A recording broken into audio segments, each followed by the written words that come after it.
did. We're going to be here all week. Hope you had a wonderful weekend. Thanks for joining us here today. Happy Monday. I'm Natalie Lizarraga. We'll see you back here tomorrow.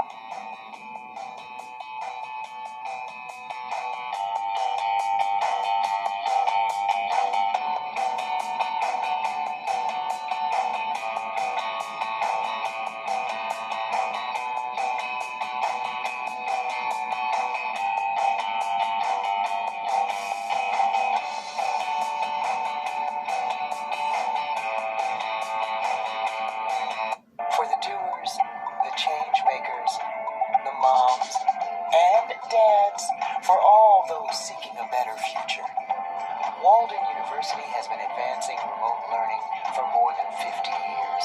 With a degree from Walden, you can make an even greater difference for you and those around you.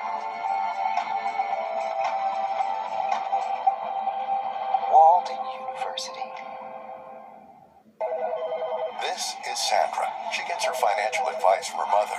This is Tony, who gets his financial advice from his old college roommate. And this is where Frank used to sit. He got smart about retirement at smartasset.com. They matched him with vetted fiduciary financial advisors to help turn his retirement priorities into a retirement reality. Everybody sure misses Frank.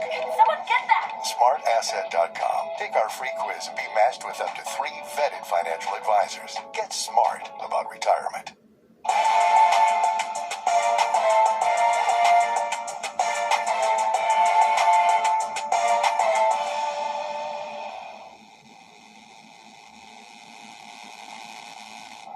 Hey everyone, welcome into LX News. Thank you so much for joining us. I'm Marcel Clark here with my co-host Nick Z.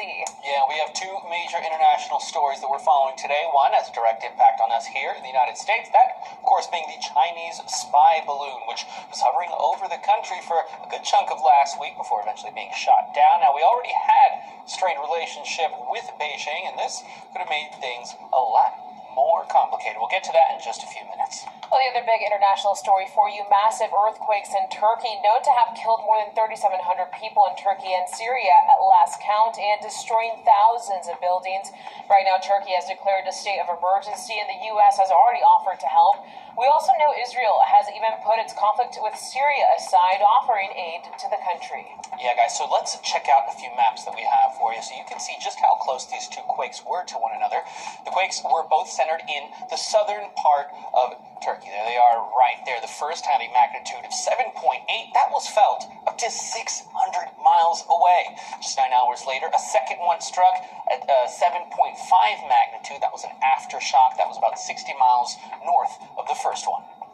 Now, here's how widespread that first quake was. As I mentioned, it was felt up to 600 miles away. Almost 3,000 buildings collapsed across Turkey alone after that initial quake.